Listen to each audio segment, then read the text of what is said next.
금주 화요일부터 우리 교회가 소속되어 있는 대한예수교 장로회 총회의 제110회 총회가 모이게 됩니다. 1885년에 23살 젊은 선교사 언더우드 목사가 입국한 후 우리나라의 기독교 역사가 시작되었고, 또 그로부터 우리 장로교회 역사도 시작되었습니다. 뒤를 이어 여러 선교사들이 입국해서 활동하면서 교회들이 설립되었고, 1907년의 9월 17일에 첫 번째 노회인 대한예수교 장로회 동로회가 설립되어 공식적인 장로교회가 우리나라에서 출발하게 됩니다.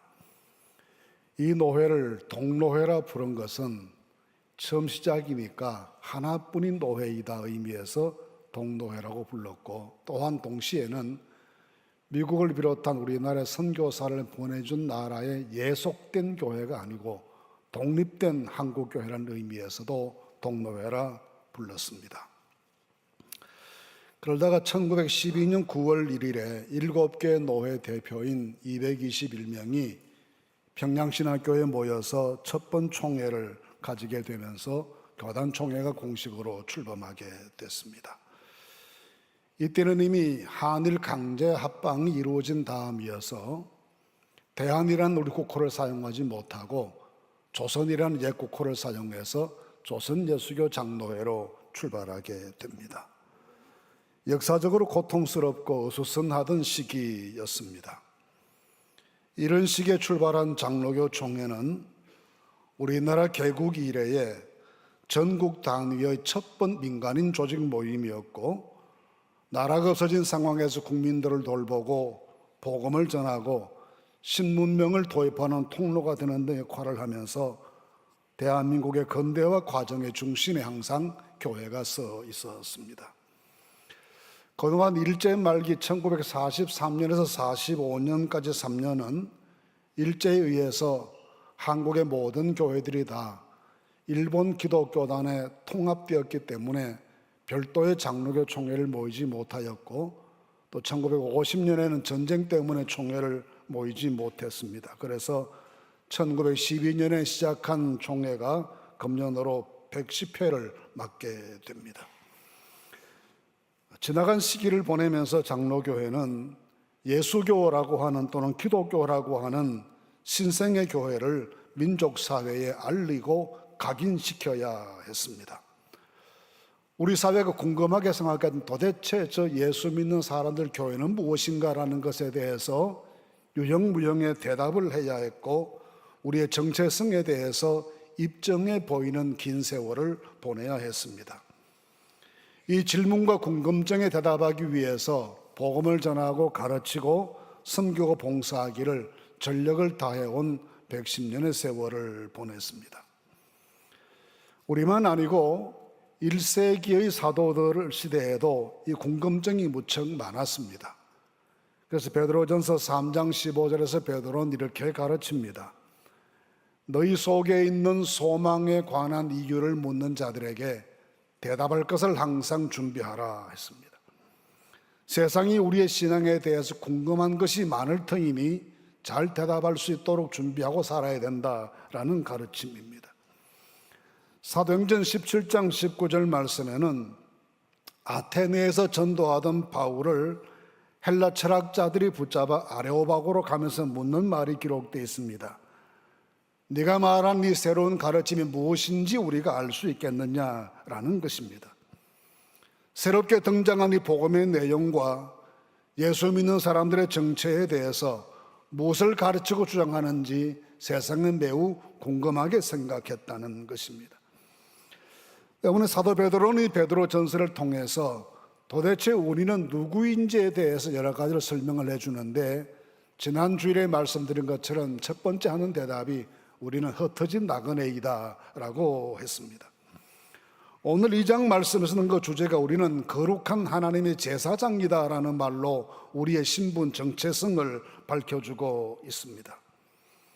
지난 한국교회의 140년 시간 동안에 우리 역시 기독교는 무엇이며 어떤 사람들인가라는 질문들을 받아왔고, 그 질문에 응답하기 위해서 노력해 왔다고 한다면 오늘 역시 세상이 묻는 이 질문에 대해서 우리가 명확하게 우리가 누군지를 대답해야 되겠는데, 베드로는 두 번째 대답으로 우리는 거룩한 하나님의 제사장들이다 라는 말을 제시해 줍니다. 그 의미를 함께 같이 생각해 보겠습니다. 이 말씀을 시작하면서 베드로는 2장 1절 말씀에 줄이면 그러므로 사모하라 하는 말씀으로 시작합니다. 당시 성도들에게 5절 말씀에서 이렇게 말씀합니다. 너희도 산돌같이 신령한 집으로 세워지고 예수 그리스도로 말미암아 하나님이 기쁘게 받으실 신령한 제사를 드릴 거룩한 제사장들이 되라 했습니다. 하나님께 신령한 제사를 드릴 거룩한 제사장이 되라는 말씀인데, 이 말씀을 하기에 앞서서 1절 말씀에서 매우 중요한 말씀을 먼저 하고 있습니다. 그러므로 모든 악독과 모든 기만과 외식과 시기와 비방하는 모든 말을 버리고 갓난 아이들 같이 순전하고 신령한 젖을 사모하라 했습니다. 신령한 제사를 드리는 제사장 되기 전에 1절 말씀에서 신령한 젖을 사모하라 한 것입니다. 이 말씀을 하면서 1절에서는 그러므로라는 접속사로 말씀을 시작합니다. 이 접속사는 앞의 모든 내용을 전제한다는 의미입니다. 1장 내용에 흩어진 낙원으로 살아가야 하는 모든 삶의 내용을 전제하고, 그렇기 때문에 신령한 젖 사모해야 된다라는 말씀입니다. 왜냐하면 흩어진 낙원으로 신앙지게 살아가는 것이 말처럼 쉬운 것이 아니기 때문입니다. 1장 마지막에서 베드로는 이사야 40장의 말씀, 모든 육체는 풀과 같고 그 모든 영광은 풀의 꽃과 같으니 풀은 마르고 꽃은 떨어지되 오직 주의 말씀은 세세토록 있도다 라는 말씀을 전하면서 세상 영광이나 즐거움 모두를 버리고 말씀을 따른 이 한 길로 나아가야 될 것을 가르쳐 줍니다. 그런데 우리는 이미 이렇게 살아가는 것이 얼마나 지난하고 험난하고 어려운 길인지를 잘 알 수 있습니다. 예수님 말씀처럼 마음에는 원하지만 육신이 약하여 그러지 못할 수도 있고, 그런 삶을 간절히 사모하지만 세상이 용납하지 않아서 그렇게 살지 못할 때도 있습니다. 평생을 도시 생활을 하던 분들이 도시 삶이 힘들어져서 귀농하거나 귀촌하겠다는 분들이 많이 계십니다. 그런 분들 중에 성공적으로 잘 정착하시는 분들도 계시지만 그렇지 못한 분들도 더 많이 계신다고 듣습니다. 농사도 면허가 필요하다는 어느 분의 말씀처럼 그것도 그렇게 쉬운 일이 아니기 때문입니다. 마음처럼 잘 되지 않습니다. 영적으로 성숙한 신앙의 삶을 살고 흩어진 나그네로서 신분을 잘 지키고 거룩한 제사장처럼 살아가는 일이 마음만 먹어서 되는 것은 결코 아니기 때문에 우리에게 이 말씀이 어렵습니다. 그래서 성경은 자주 우리에게 자라가야 된다, 성숙해야 된다, 그래야 된다라고 가르칩니다. 에베소 4장 15절 말씀에는 범사에 그에게까지 자랄지나 그는 머리니 곧 그리스도라고 했습니다. 골로새서 2장 19절 말씀, 하나님이 자라게 하심으로 우리가 자라가게 된다라고, 자라느니라라고 말씀합니다. 오늘 말씀에는 갓난 아이들 같이 순전하고 신령한 자들 사모하라 있는 그로 말미암아 너희로 구원에 이르도록 자라게 하려 함이라고 말씀했습니다. 신앙이 성장해 가야 흩어진 나그네 삶을 성공적으로 잘 감당하게 되는데, 이 영적 성장을 위해서 순전하고 신령한 젖을 사모하라 하는 것입니다. 우리가 음식을 먹는 것, 밥을 먹는 것은 굉장히 중요한 일 중에 하나이죠. 그래서 밥과 관련된 주고받는 말들이 참 많습니다. 밥 먹었니? 밥은 먹고 사니? 밥이 아깝다. 밥값은 해야지. 언제 밥 한번 먹자. 이 밥과 관련된 말을 많이 주고받는 것도 먹는 일의 중요성을 우리에게 보여줍니다. 영적 생활을 위해서도 베드로는 순전하고 신령한 젖을 사모하라고 가르칩니다. 아이들이 성장하면서 몸을 위해 젖을 먹고 밥을 먹습니다. 동시에 마음을 위해 교양과 문화의 양식이 필요하고 지성과 사고의 양식도 필요합니다. 근데 음식에 불량식품이 있는 것처럼 정신적인 양식에도 불량품들이 많고 사람의 영혼을 병들게 만드는 문화적인 요소들도 세상에는 넘쳐납니다. 우리가 매일처럼 접하는 드라마나 음악이나 영화 등 많은 분야에서 지나친 폭력성이나 선정성, 잔혹함, 허무주의 등이 흘러 넘치는 모습을 보이고 있습니다. 그래서 베드로는 순전하고 신령한 젖을 사모해야 될 것을 우리에게도 가르쳐 주는 것입니다. 이 순전하고 신령한 젖이 무엇을 의미하는가에 대해서는 많은 해석이 있습니다. 어떤 학자는 성경이다 그렇게 말하기도 하고, 어떤 분은 신비한 영적 체험이다라고 말하기도 하고, 어떤 분은 논리적이고 이치에 맞는 합당한 가르침을 의미한다라고도 말을 합니다.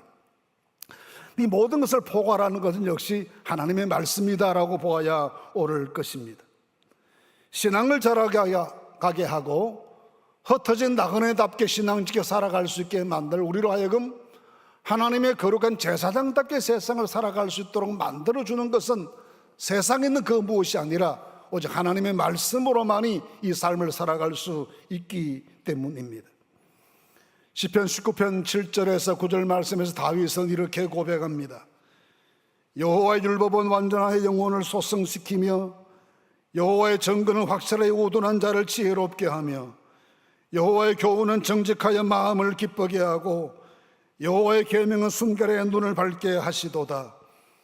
여호와를 경외하는 도는 정결의 영혼까지 이르고 여호와의 법도 진실에 다 의로우니 곧 그 많은 순금보다 더 사모할 것이며 꿀과 송이꿀보다 더 달도다라고 했습니다. 많은 어려운 시기를 보냈던 그는 이 하나님의 말씀을 묵상하고 위로와 힘을 얻고 갈 길을 갈 수 있는 지혜와 능력을 얻었습니다. 제가 20년째 지켜보고 후원하고 있는 중국에서 한족교회를 목회하는 조선족 목사님이 한 분 계십니다. 그 목사님의 장점이 성경 암송을 많이 하신다는 겁니다. 창세기부터 계시록까지 거의 모든 내용을 다 암송하실 만큼 성경 암송에 탁월한 은사가 있습니다. 신기해서 물어봤습니다. 어떻게 그렇게 말씀을 잘 암송했느냐 했더니 1966년에서 76년까지 진행 중국의 문화혁명 시기에 많은 기독교인들이나 지식인들이 저렇게 숙청되고 목에 저렇게 간판 걸고 거리에서 비판받고 그렇게 했는데 그 아버지도 구속이 됐습니다. 긴 세월 생사도 모른 채 지냈는데 나중 개혁 개방 시기가 되어서야 집으로 돌아왔습니다. 그때 그 아버지가 10년 넘는 긴 세월을 감옥에 보내면서 어떻게 그 어려운 시기를 이겼는지를 말씀하시면서 평소에 외워두었던 성경 말씀을 감옥에서 매일 반복해서 암송하면서 위로를 받고 새 힘을 얻고 감옥 생활을 견뎌냈다고 했습니다. 그러면서 아들에게 말씀하시기를 이 공산당 정부가 지금은 변화된 것처럼 보이지만 언제 어떻게 둔갑할지 모르니 너도 어떤 운명에 처해질지 모르니 말씀을 암송해라. 그래서 신학 공부를 시작하면서 말씀 암송을 시작했는데 지금은 어떤 경지에 이를 만큼 암송을 많이 하고 있습니다. 이 두 부자는 말씀에 순전하고 신령한 젖을 사모했고 그 말씀의 은혜 때문에 위기를 극복하고 환난 시기에 신앙을 지키고 오늘 든든한 복음의 전도자를 굳게 서 있습니다. 무엇보다 우리에게 세상을 이길 수 있는 힘을 주고 어떤 역경 속에서도 신앙의 고든 길을 갈 수 있도록 만들어주는 것은 세상 논리가 아니고 하나님의 말씀입니다. 이 말씀에 굳게 서시기를 바랍니다. 말씀을 사모하는 사람들로 살아가실 수 있기를 바랍니다. 그리하여 세상을 이기는 하나님의 능력이 내 가슴 속에 용솟아오르는 하나님의 축복 가운데 거하시게 되기를 간절히 바랍니다. 두 번째로 본문이 우리에게 가르쳐주는 것은 너희가 다 거룩한 제사장이 되라 하시는 5절 말씀입니다. 너희도 산돌같이 신령한 집으로 세워지고 예수 그리스도로 말미암아 하나님이 기쁘게 받으실 신령한 제사를 드릴 거룩한 제사장이 될지니라 했습니다.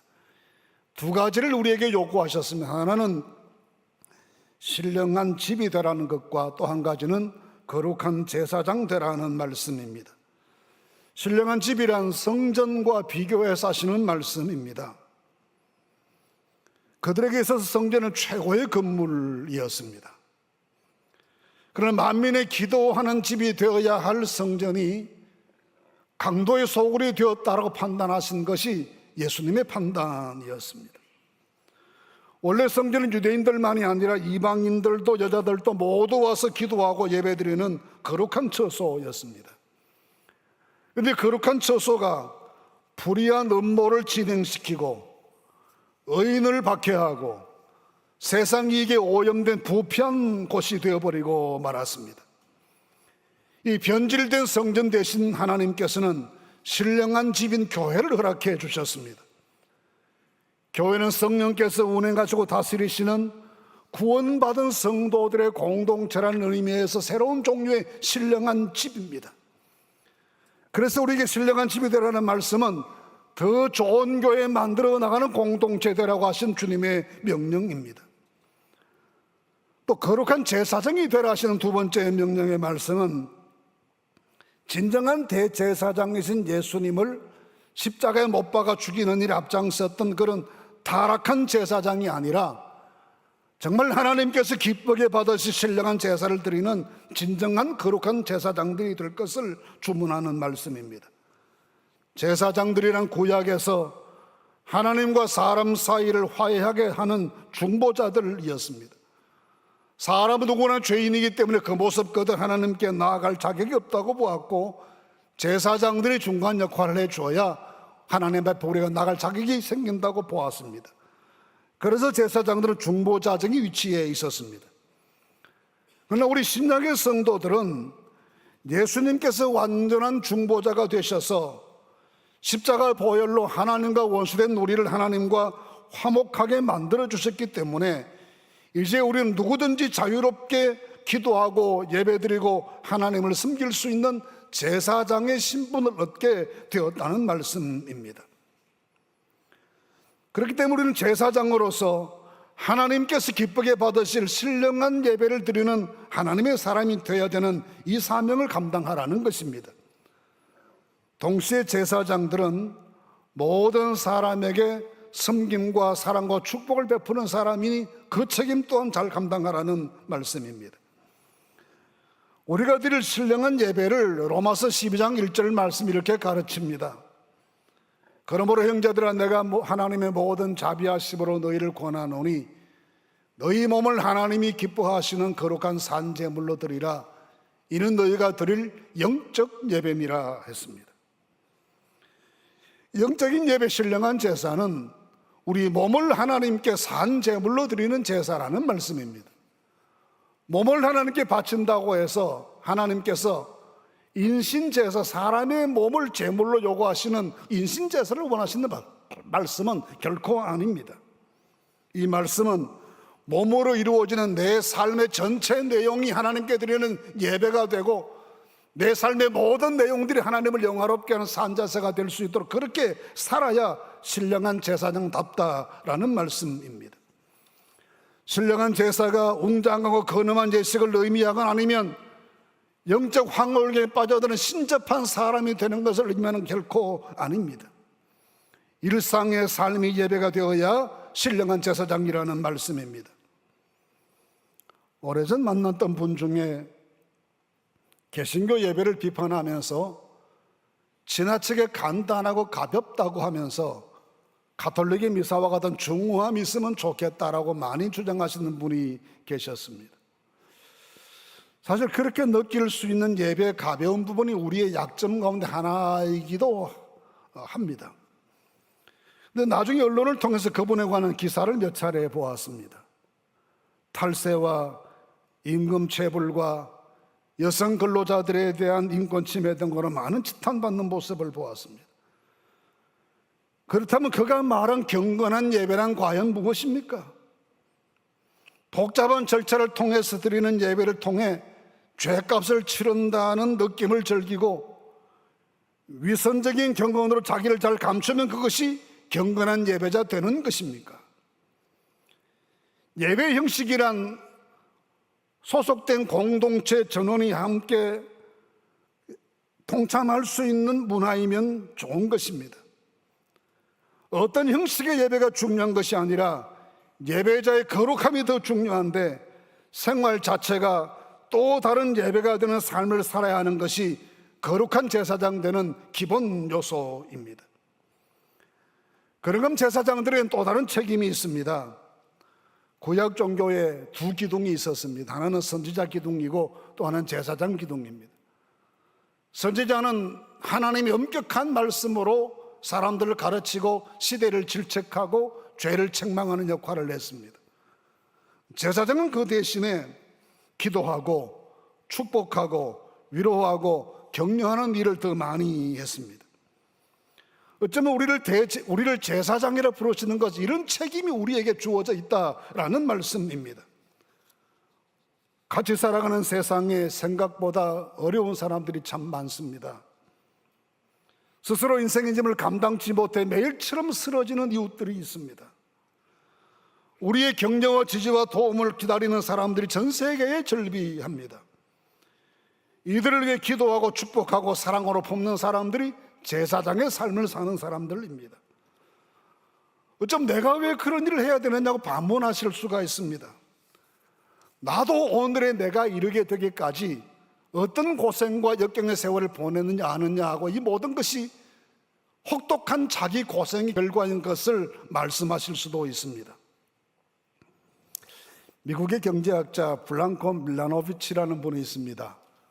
우리는 왜 불행해졌는가? 라는 책에서 그는 이런 말을 합니다.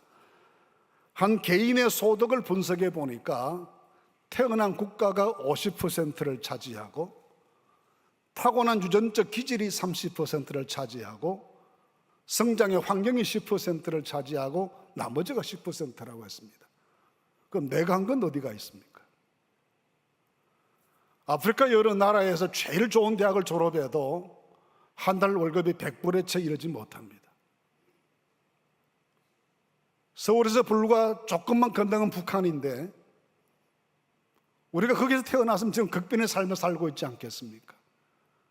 태어난 국가가 50%를 차지하고 물려받은 유전적인 기질이 30%라고 하고 환경이 10%라고 하면 내가 차지하는 비중은 거의 없는 것이에요. 다 거저받은 것입니다. 우리 신앙적인 표현으로 말하면 모두가 다 하나님의 은혜일 뿐입니다. 거저받은 것이니 거저주라고 말씀하십니다. 제사장의 마음으로 나누고 축복하고 섬기고 베푸는 삶을 사는 것이 하나님께 드리는 영적 예배라는 말씀입니다. 이 거룩한 예배에 승리하시는 성도들이 되실 수 있기를 간절히 바랍니다. 모든 것이 주의 은혜이니 또한 주의 은혜를 베풀 줄 아는 하나님의 사람으로 이 세상을 살아야 하겠습니다. 세 번째 가르치는 말씀은 하나님의 덕을 선포하는 사람들이 되라는 말씀입니다. 9절 말씀을 보겠습니다. 그러나 너희는 택하신 족속의 왕같은 제사장들이요 거룩한 나라여 그의 소유가 된 백성이니 이는 너희를 어두운 데서 불러내 그의 기이한 빛에 들어가시게 하신 이에 아름다운 덕을 선포하게 하려 하심이라 했습니다. 이 말씀에서 베드로는 우리의 새로운 신분이 택하신 족속이요 왕같은 제사장들이요 거룩한 나라요 그의 소유가 된 백성들이라고 했습니다. 이 하나하나의 용어는 우리가 도저히 감당치 못할 극존칭의 신분자들이 되어 있음을 우리에게 알려줍니다. 베드로 당시의 성도들을 당시의 가치 기준으로 판단해 보면 사회적 약자들에 불과했고 불법 종교단체에 소속된 범죄자들이었고 보호하고 지켜줘야 될 가치가 있을 수 없는 사람들이었습니다. 근데 하나님께서는 그런 성도들을 가리켜서 택하신 족속이요 왕같은 제사장이라고 더 이상 높여 부를 수 없는 극존칭의 용어로 당시의 성도들을 지칭하십니다. 그래서 10절 말씀에는 전에는 백성이 아니더니 이제는 하나님의 백성이요 전에는 긍휼을 받지 못하였다 이제는 긍휼을 얻은 자가 되었다라고 완전히 다른 신분의 사람들이 되었음을 설명해 주고 있습니다. 그런 다른 완전히 새롭게 다른 신분의 사람으로 성도를 불러주신 그 이유를 설명하면서 하나님의 아름다운 덕을 선포하기 위해서라고 했습니다. 이 덕이라는 단어는 탁월성을 의미하는 말입니다. 이 탁월성이란 그 어느 종교의 가르침과 비교할 수 없는 십자가 복음의 탁월성이요 죄인들을 구원하시고 온 세상으로부터 찬미를 받으시는 하나님의 비교할 수 없는 탁월성입니다. 제사장님이 하나님의 백성된 우리의 사명이 하나님의 덕을 전파하기 위해서라는 것입니다. 우리 신분 자체가 이 하나님의 거룩하신 탁월함을 선포하기 위해서 이 신분으로 우리를 구별해 주시고 하나님의 거룩한 제사장으로 삼아 주셨다는 것입니다. 사도 바울이 디모데후서 2장 3절 말씀이 우리 신분을 세 가지를 비교했습니다. 경주자로 또는 병사로, 농부로 했습니다. 3절 4절에 이렇게 말합니다. 너는 그리스도 예수의 좋은 병사로 나와 함께 고난을 받으라. 병사로 복무하는 자는 자기 생활에 얽매이는 있는 자가 하나도 없나니 병사로 모집한 자를 기쁘게 하려 함이라 했습니다. 이 말씀에서 바울은 우리가 어떤 종류의 병사로 부름받았는지를 가르쳐 줍니다. 병사들 중에는 자원하여 군인된 자원병도 있을 것이고, 징집되어 불려온 징집병도 있을 것이고, 돈을 받고 팔려온 용병들도 있습니다. 우리가 그리스도 예수의 좋은 병사라고 한다. 우리는 지원병입니까? 징집된 병사들입니까? 아니면 용병입니까? 우리는 다 하나님의 은혜 때문에 의무적으로 징집된 병사들입니다. 운명적으로 이 일을 위해 생명을 바쳐야 될 사람들입니다. 거부할 수도 없고 외면할 수도 없고 마음대로 돌아갈 수도 없고 이 일을 나태하게 감당할 수도 없습니다. 그런데 많은 신자들은 자기를 용병으로 생각해서 이만큼 했으면 이만큼의 대가를 받아야 된다는 생각에 사로잡혀 있기도 합니다. 또 다른 사람들은 자기를 지원병으로 생각해서 하기 싫으면 제 마음대로 버리고 떠날 수 있다고도 생각합니다. 그러나 우리는 예수께 부름받고 예수의 좋은 병사가 되어 생명을 바쳐 충성해야 되는 징집된 사람들 뿐입니다. 하나님 나라의 탁월한 복음을 전가하고 비교할 수 없는 은혜와 하나님의 능력과 영광을 선포하기 위해 부름받은 병사들입니다. 이렇게 사는 사람들이 새로운 신분의 거룩한 제사장 된 그리스도인의 모습입니다. 교회 생활을 하다 보면 이런저런 직분이나 직책도 주어집니다. 그 모든 것 자기를 위한 것도 아니며 가문의 영광을 위한 것도 아닙니다. 단지 하나님의 복음과 하나님의 영광을 위해 주어진 것들일 뿐입니다. 세월은 빠르게 지나가고 남은 시간은 넉넉하지가 않습니다. 욕하고 다투고 욕심내며 전투하듯 시간을 보내든지 적당히 세상을 즐기고 유의하듯 살아가든지 우리 모든 어느 날 갑자기 하나님의 부르심 앞에 서게 되는 날이 오게 될 것입니다. 그때서야 지나간 날 돌아보며 후회할 수가 있습니다. 아일랜드의 작가 버나드 쇼의 묘비에 이런 말이 있습니다. 우리말로 하면 우물쭈물거리다가 내 이럴 줄 알았다라는 뜻입니다. 우리 대충 세상을 즐기고 살고 비판받지 않을 만큼의 선행에 힘쓰고 적당히 교회에서 종교놀이하고 한치도 양보 없는 이기심에 가득 찬 삶을 살다가 어느 날 갑자기 찾은 삶의 종말 앞에서 우물쭈물거리다가 내 이럴 줄 알았다 후회해도 때가 늦습니다. 놀라우신 주님, 비교할 수 없는 하나님의 은혜, 무엇과 바꿀 수 없는 하나님의 사랑, 크고 영광스럽고 존귀하신 하나님의 은총, 이 모든 것을 선포하고 가르치고 전하기 위해 남은 생을 병사처럼 살아가고 제사장처럼 살아가시는 하나님의 축복이 우리 모두에게 임하게 되시기를 주님의 이름으로 축원합니다. 우리는 좋은 제사장 되라고 하신 주의 말씀을 기억하고 이 은혜 순종하며 살아가는 하나님의 은혜 가운데 거하게 되시기를 바랍니다.